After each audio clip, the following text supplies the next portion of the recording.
Haleluya.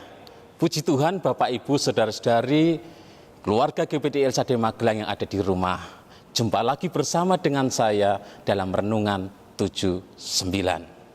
Pagi hari ini kita akan kembali bersama-sama belajar kebenaran firman Tuhan. Firman Tuhan saya ambil dari kitab Daniel pasal yang kelima ayat 12. Daniel pasal yang kelima ayat 12 dan juga Daniel pasal 6 ayat yang keempat. Saya baca terlebih dahulu Daniel pasal yang kelima ayat yang ke-12, demikian bunyi firman Tuhan. Karena pada orang itu terdapat roh yang luar biasa dan pengetahuan dan akal budi, sehingga dapat menerangkan mimpi, menyingkapkan hal-hal yang tersembunyi dan menguraikan kekusutan, yakni pada Daniel yang dinamai Belsasar oleh raja. Baiklah sekarang Daniel dipanggil dan ia akan memberitahukan maknanya. Daniel pasal 6 ayat yang keempat, saya juga bacakan, demikian bunyi firman Tuhan. Daniel 6 ayat 4. Maka Daniel ini melebihi para pejabat tinggi dan para wakil raja itu, karena ia mempunyai roh yang luar biasa, dan raja bermaksud untuk menempatkannya atas seluruh kerajaannya. Renungan firman Tuhan pagi hari ini, saya beri tema roh yang luar biasa. Roh yang luar biasa.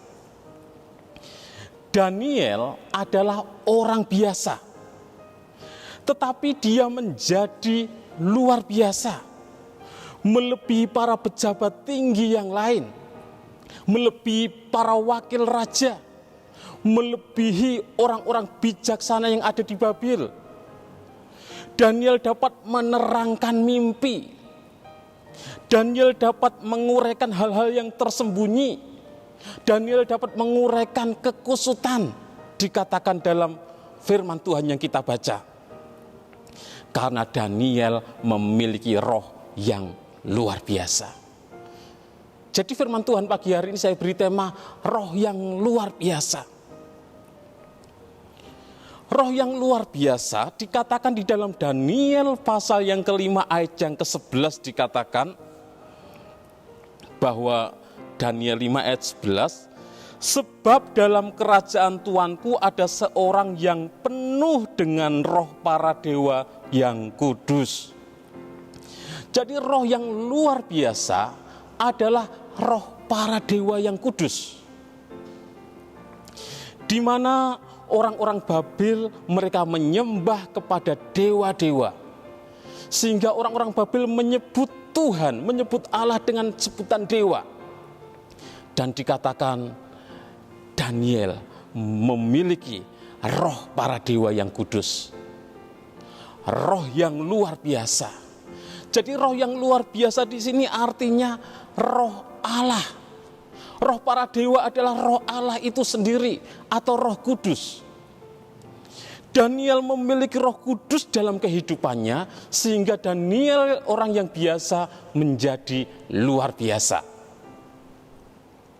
Dan puji Tuhan, Bapak Ibu Saudara-saudari yang dikasihi oleh Tuhan, di dalam perjanjian baru, Roh Kudus diberikan kepada kita semua orang yang percaya kepada Tuhan Yesus Kristus. Dan bagaimana kita memiliki kehidupan yang luar biasa? Kita yang adalah orang biasa, tetapi kita akan memiliki kehidupan yang luar biasa. Bagaimana caranya supaya kita memiliki kehidupan yang luar biasa? Sama seperti Daniel. Yang pertama, kita harus penuh dengan Roh Kudus. Dalam Efesus pasal yang kelima ayat 18 dikatakan, Efesus 5 ayat 18, dan janganlah kamu mabuk oleh anggur, karena anggur menimbulkan hawa nafsu, tetapi hendaklah kamu penuh dengan roh. Sebagai anak-anak terang yang telah hidup di dalam kasih dan anugerah Tuhan. Di sini Rasul Paulus mengatakan agar kita membuat pilihan yang benar dan tepat, yaitu supaya kita tidak memilih hidup di dalam kemabukan oleh anggur, karena anggur menimbulkan hawa nafsu. Tetapi sebagai anak-anak Tuhan, orang-orang percaya, supaya kita memilih hidup penuh dengan Roh Kudus. Tuhan mengetahui bahwa kita sebagai manusia punya kelemahan-kelemahan. Oleh sebab itu Tuhan memberikan Roh Kudus-Nya kepada kita orang-orang yang percaya untuk memampukan kita, sehingga kita dapat mengalahkan keinginan-keinginan daging. Dengan kekuatan Roh Kudus, dengan Roh Kudus yang Tuhan berikan kepada kita, kita dapat mengalahkan keinginan-keinginan daging. Sehingga kita menjadi orang-orang percaya, kita menjadi anak-anak Tuhan yang berkemenangan. Jadi, bagaimana kita menjadi orang yang luar biasa, memiliki kehidupan yang luar biasa, yaitu hendaklah kita penuh dengan Roh Kudus, maka kita akan menjadi anak-anak Tuhan yang berkemenangan, anak-anak Tuhan yang luar biasa. Yang kedua, kita harus berdoa di dalam Roh Kudus. Dalam surat Yudas pasal 1 ayat 20 dikatakan, Yudas 1 ayat 20, akan tetapi kamu, saudara-saudaraku yang kekasih, bangunlah dirimu sendiri di atas dasar imanmu yang paling suci, dan berdoalah dalam Roh Kudus. Dikatakan berdoalah dalam Roh Kudus. Kita diingatkan untuk membangun kehidupan rohani kita di atas dasar iman yang paling suci. Dan juga kita diingatkan supaya kita berdoa dalam Roh Kudus. Berdoa dalam Roh Kudus artinya berdoa di dalam bahasa roh. Di dalam 1 Korintus pasal 14 ayat 2 sampai yang ke-4 di sana dikatakan bahwa ketika kita berdoa di dalam roh, maka roh kita itu yang berbicara kepada Allah.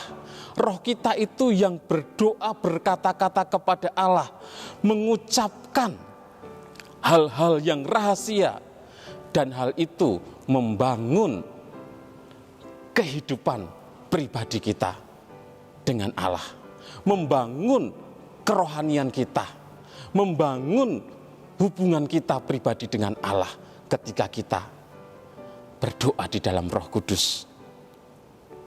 Di dalam Roma 8 ayat 26 di sana dikatakan bahwa Roh Kudus menolong kita berdoa kepada Bapa dengan keluhan-keluhan yang tidak terucapkan. Jadi supaya kita orang yang biasa memiliki kehidupan yang luar biasa, kita harus berdoa di dalam Roh Kudus. Roh Kudus yang membantu kita, Roh Kudus yang menolong kita. Bagaimana kita harus berdoa? Roh Kudus yang membantu kita berdoa kepada Allah, mengucapkan keluhan-keluhan yang tidak terucapkan dalam diri kita. Dan Tuhan mengetahui semuanya. Kalau kita baca di dalam Roma 8 ayat 27. Dan yang ketiga, bagaimana kita orang yang biasa dapat memiliki kehidupan yang luar biasa. Yang pertama, kita harus penuh dengan Roh Kudus. Yang kedua, kita berdoa dalam Roh Kudus. Yang ketiga, kita harus dipimpin Roh Kudus itu sendiri. Dalam Galatia pasal yang kelima ayat 25 dikatakan, Galatia pasal 5 ayat 25, jikalau kita hidup oleh roh, baiklah hidup kita juga dipimpin oleh roh. Allah mengutus Roh Kudus-Nya kepada kita orang-orang percaya, agar hidup kita anak-anak Tuhan, hidup kita umat-umatnya dipimpin oleh Roh Kudus itu sendiri. Dan dikatakan di dalam Yohanes bahwa Roh Kudus itu menuntun, membawa kepada segala kebenaran. Dan tentunya kehidupan kita sebagai orang-orang percaya adalah kehidupan yang dipimpin oleh Allah. Dengan kita memberikan diri kita dipimpin oleh Roh Kudus, maka kita menjadi orang percaya yang dipimpin oleh Allah sendiri. Kehidupan yang dilandasi ketaatan kepada Allah dengan hati yang mengasihi Dia. Jadi kehidupan orang percaya adalah kehidupan yang dipimpin oleh Allah, yaitu melalui Roh Kudus-Nya, dan juga kehidupan yang dilandasi ketaatan kepada Allah karena mengasihi Allah itu sendiri. Seorang yang dipimpin Roh Kudus seharusnya, semestinya kita bersyukur, sebab yang membuat kita percaya kepada Tuhan Yesus sebagai Allah adalah Roh Kudus itu sendiri. Dan kemudian dalam anugerahnya kita dituntun, kita dipimpin, diajarkan nilai-nilai kehidupan yang kekal. Sehingga rencana Allah digenapi di dalam setiap kehidupan kita, anak-anaknya, orang-orang yang percaya kepadanya, yang hidupnya dipimpin oleh Roh Kudus. 1 Korintus 12 ayat yang ketiga dikatakan, tidak ada seorang pun yang dapat mengaku Yesus adalah Tuhan selain dari Roh Kudus. Jadi Roh Kudus itu yang membuat kita percaya kepada Tuhan. Roh Kudus itu yang menuntun, memimpin kita. Sebagai anak-anak Tuhan, berilah diri kita dipimpin oleh Roh Kudus. Puji Tuhan, Bapak Ibu Saudara yang kasihi Tuhan, biarlah hidup kita dipenuhi dengan Roh Kudus. Kita berdoa dalam Roh Kudus dan memberi diri kita dipimpin oleh Roh Kudus. Maka kita akan memiliki kehidupan yang luar biasa. Bukan karena kita, tapi karena Roh Kudus yang memenuhi kita. Roh Kudus yang memimpin hidup kita, yang membuat hidup kita menjadi luar biasa. Mari kita akan sama-sama berdoa. Bapak Ibu Saudara yang kasihi Tuhan, kita lipatkan tangan, kita tutup mata, kita akan berdoa bersama. Bapa kami yang ada dalam kerajaan surga, kami mengucap syukur buat kasih-Mu. Kami bersyukur buat Roh Kudus yang Kau berikan kepada kami, orang-orang yang percaya kepada Engkau. Dengan Roh Kudus-Mu Tuhan, kami menjalani hidup kami dengan luar biasa. Bukan karena kami, bukan karena kekuatan kami, tetapi Kudus-Mu itu yang memenuhi kami, yang menuntun kami, yang membuat hidup kami menjadi luar biasa. Urapi setiap umat-umat-Mu, penuhi setiap umat-umat-Mu, tuntun setiap umat-umat-Mu dengan kuasa Roh Kudus-Mu. Di dalam nama Tuhan Yesus Kristus kami berdoa dan bersyukur. Haleluya. Amin.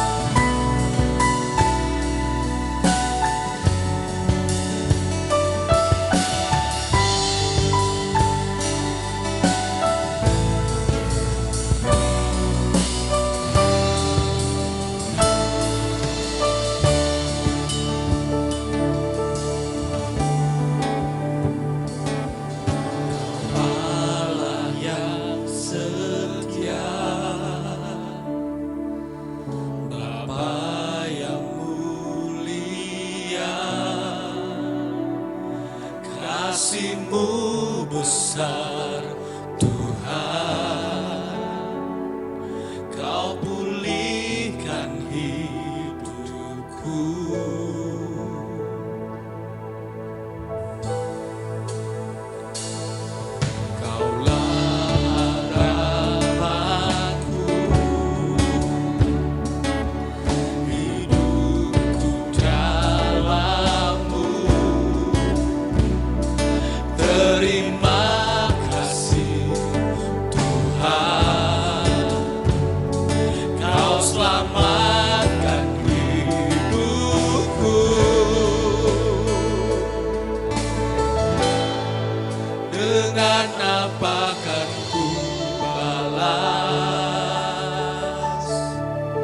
segala kebaikan-Mu.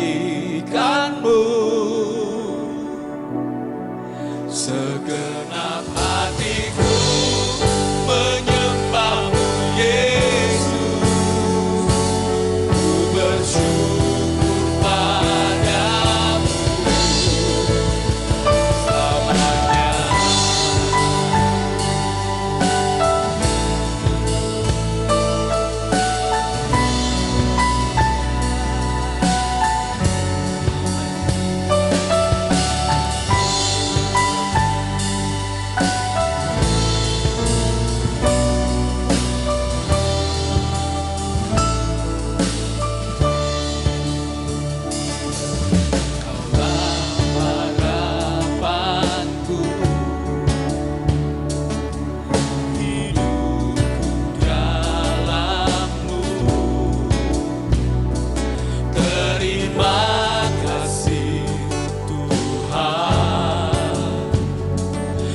selamanya.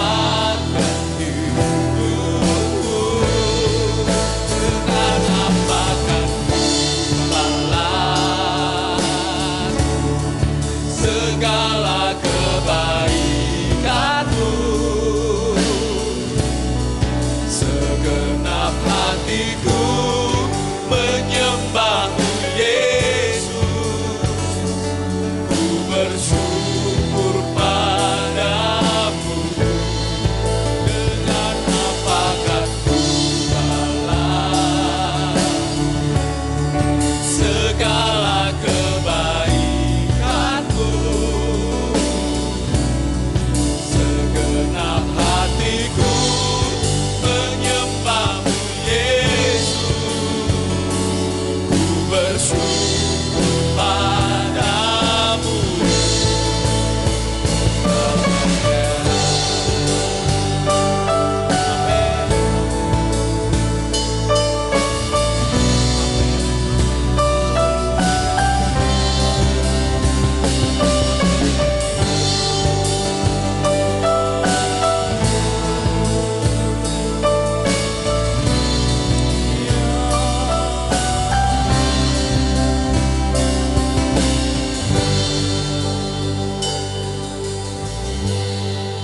Dengan apa kan ku balas segala kebaikan